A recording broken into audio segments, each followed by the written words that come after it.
अस्सलाम वालेकुम जाने मन आपको आपके दोस्त आपके भाई थे बजाज का सलाम। उम्मीद करता हूँ तमाम तल्लुक़ खैर ऑफिस से होंगे, जानते भी होंगे अपने खाना के साथ एक अच्छी ज़िंदगी बसर कर रहे होंगे। न्यू मेट्रो सिटी गुजर खान 10 मरला डील आ चुकी है। मैंने कल भी व्लॉगिंग इसी पे की है, आज मैं एक वीडियो खाली इस पे दे रहा हूँ और मैं यही आपको एडवाइस करूँगा, आप लोग स्विच कर जाएँ। देखिए मैं बड़ा स्ट्रेट फॉरवर्ड बात करता हूँ हमेशा।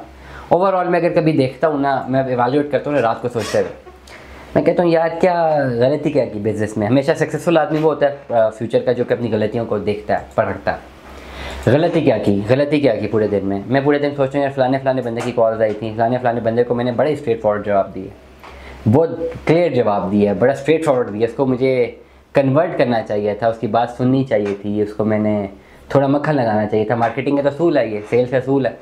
उसकी सारी बातों को मानना चाहिए था, जी आप बिल्कुल सही कह रहे हैं, और उससे अपना बेनिफिट निकलवाना चाहिए था। मुझे तो अल्टीमेटली पैसा कमाना, मैं तो बैठा ही पैसे कमाने के लिए यहाँ बैठा हूँ, मैं वीडियोस बना रहा हूँ, मुझे पैसा चाहिए भाई, मैंने पैसा कमाना है, मेरा शौक है पैसा कमाना मुझे। और एक दिन मैंने कोशिश करना है, मैंने अपने आप को इंशाल्लाह एस्टैब्लिश करना, मैं करूँ, अल्लाह ताला मदद करेगा, मैं मेहनत करता रहूँगा, मेरे पास वही है, हाथ में मेरे वही। लेकिन फिर मैं सोचता हूँ कि यार मक्खन लगा के थोड़े बहुत पैसे कमा भी लेता, क्या फ़ायदा था। स्ट्रेट फॉरवर्ड बात की है, उसके बाद भी अगर वो कन्वर्ट होके आए तो मतलब मुझे उसने 2 साल बाद नहीं गालियाँ देनी, बदवाएँ देनी कि यार इसने गलत कह दी।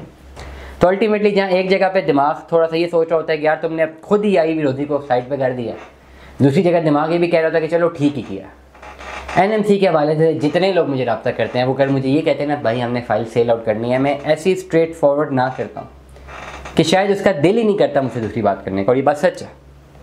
लेकिन रियलिटी तो यही है, मैं क्या उन्हें मक्खन लगाऊँ, अच्छा भाई सेल हो जाएगी, छोड़े सेल क्यों कर रहे हैं, ऐसा करें इसको कन्वर्ट करवा लें, ऐसा करें पूरी पेमेंट दे दें, ऐसा करें यूँ कर लें, वो ऑप्शन दूँ जिसमें मेरा बेनिफिट है। शायद इसको मुझे शायद यही करना चाहिए, मेरा पैसे इसमें बनते हैं, मुझे करना चाहिए और मेरे लिए हलाल भी है, मैं उसको कन्वर्जन कराऊँ तो डेफिनेटली हलाल भी। लेकिन ऑन द अदर हैंड अगर मैं बड़ा स्ट्रेट फॉरवर्डली बोल दूँ कि भाई आपके पास ऑप्शन नहीं, आप इसको लॉस पे बेचेंगे, सिर्फ 75% पैसे एलिमिनेट हो जाएंगे, सिर्फ 25% मिलेंगे, आपका नुकसान है। आपके पास 2 ऑप्शन हैं, या फाइल कंप्लीट पे करें, अलॉटमेंट लेटर ले लें, या इसको कन्वर्जन पे चले जाएं। दोनों सूरतों में आपको कैश पैसे देने हैं, आप कैश पैसे नहीं देंगे आपका काम नहीं होगा। स्ट्रेट फॉरवर्डली बंदे को बात बता दी, तमाम तो लोग पढ़े लिखे माशाल्लाह, अक्लमंद हैं, उनको समझ आ गई तीसरी ऑप्शन नहीं है, वो फ़ोन हैंगअप करता है। उनको पता है कि अगर उन्होंने कन्वर्ट करवाने की ऑप्शन है, कोई और ऑप्शन नहीं है, किसी और के पास भी जाएंगे वो घुमा के शायद end of the day option वही करवाए जो मैं बता रहा हूँ, but he will consume your time, he will consume your efforts. वो आपके माइंड से आपको सबस भाग दिखा के कन्वर्ट करेगा। वो मैं भी कर सकता, आप मुझे रब्ता करें, मैं भी कर सकता, आप मुझे रब्ता करें और मुश्किल से मुश्किल सिचुएशन बताएं, मैं ऐसी मीठी बातें करके आपको सिनेरियो बदलूंगा। मेरा काम ये है, मैं 15 साल से सेलमैनिंग कर रहा हूँ, मेरा काम है मैंने चीज़ बेचनी है और मैं कर सकता हूँ।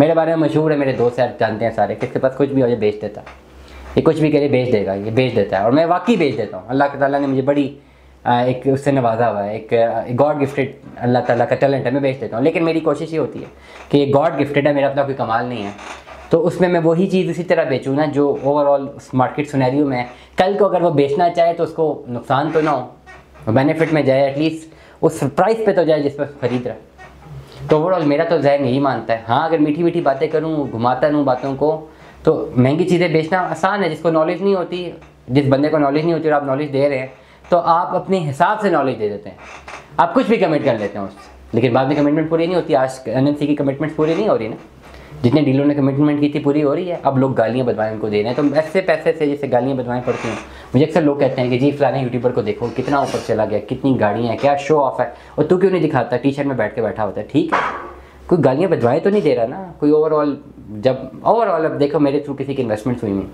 और वो बंदा लॉस में है एग्जाम्पल, और मैं अपनी गाड़ियाँ निकालूँ, 4 गाड़ियाँ आगे पीछे गार्ड्स निकालूँ, वीडियोस बनाऊँ डालूँ, तो उसके जहन में पहली बात है कि यार ये तो मुझे जो लॉस दिया वैसा खुद लगा रहा है। तो ये दिल की बदवाएँ होती हैं और एक दिन आके बड़ी ज़बरदस्त लगती हैं। मार्केटिंग और सेल्स में बड़ा फ़र्क है। सेल्समैन जो होता है ना बस चीज़ चिपकाता है, बेचता है। मार्केटिंग वाला जो है ना वो चीज़ें बताता है, वो प्रोडक्ट की प्लेसमेंट करता है, और प्रोडक्ट उसका वो होना चाहिए जो प्रोडक्ट जेन्युइनली एक एग्जिस्ट करता हो, टेंजेबल एसेट हो। इसीलिए सारी की सारी बात बताने का मकसद सिर्फ ये है भाई, एनएमसी में करंटली आप मुझे कॉल करते हैं, आप कहते हैं मैंने फ़ाइल बेचनी है, मैं कहूँगा 75% स्ट्रेट फॉरवर्ड ना, आपको 25% मिलेगा, उसमें भी मैं आपकी शायद मदद ना करूँ क्योंकि मुझे नहीं, एक बंदे ने 10 लाख रुपया दिया है, मैं उसको बोलूँ 2.5 लाख वापस ले लो, मेरे से ये नहीं होगा। ये जो 4-5 हज़ार की कमीशन मिलेगी नहीं लूँगा मैं, मेरा दिल ही नहीं मानेगा, ठीक है। लेकिन मैं क्या ऑफ़र दूंगा, मैं ये ऑफ़र दूंगा कि अगर आपके पास फ़ाइल है ना, अभी तक पेड नहीं है, आपके सर पे कैंसिलेशन की तलवार लटक रही है, आप फुल पेमेंट करें, इतना मैक्सिमम डिस्काउंट लें, आप अलॉटमेंट लेटर लें और इस अलॉटमेंट लेटर को भूल जाएं 4 सालों के लिए, 2 सालों के लिए, 6 महीने के लिए। मैं टाइम फ्रेम भी बताता हूँ, जो लोग मेरे साथ काम करते हैं बड़ा क्लियरली बताता हूँ। ऑन द अदर हैंड, या आप कन्वर्ट करवाएं टेंजेबल एसेट में। जब टेंजेबल एसेट में कन्वर्ट करवाएंगे तो उसका मतलब है अर्ली बर्ड के प्लॉट। अर्ली बर्ड की बात करते हैं तो 10 मरला पोजेशनेबल प्लॉट डील आई है, इसको कन्वर्ट करेंगे, फ़ौरन ये पैसे कैश नहीं होंगे, ये कंफर्म है, लेकिन कन्वर्ट करके एटलीस्ट आपका टेंजेबल प्लॉट बन गया, वो चीज़ बन गई, वो ऑन ग्राउंड है। फाइल की वो वैल्यू नहीं है जो प्लॉट की वैल्यू है। जब आप प्लॉट पे जाते हैं तो प्लॉट को आहिस्ता आहिस्ता टाइम लगेगा और एक टाइम आएगा कि ये ऊपर जाएंगे। रियल एस्टेट में किन को आज तक नुकसान हुआ है? जिन्होंने पुरानी ऐसे 10 साल पुरानी इन्वेस्टमेंट की हुई है, क्या उनका नुकसान है? 5 साल वाले नुकसान में, 10 साल वाले क्या नुकसान में, 12 साल वाले, 15 साल वाले नुकसान थे, अगरचे वो फ्रॉड नहीं है, टेंजेबल प्लॉट नहीं है। ये तो टेंजेबल प्लॉट सामने मौजूद है। इसलिए NMC के वो तमाम तर मेम्बरान जिनके पास 10 मरला वाली फाइल्स मौजूद हैं, आप कन्वर्जन पे जाएँ, कन्वर्जन इज़ नेसेसरी। टेंजेबल एक ज़मीन का टुकड़ा सामने वाला लें, उसको अपने नाम पे ट्रांसफ़र करवाएं। अब आपकी इन्वेस्टमेंट सिक्योर्ड होगी, अब आपको वेट करना है अच्छे टाइम का, और इससे बेहतरीन ऑप्शन और हो नहीं सकती करंट सिनेरियो में। दुआ में याद रखिएगा, अपना बहुत सारा ख्याल रखिएगा। Stay tuned with us. अल्लाह हाफ़िज़।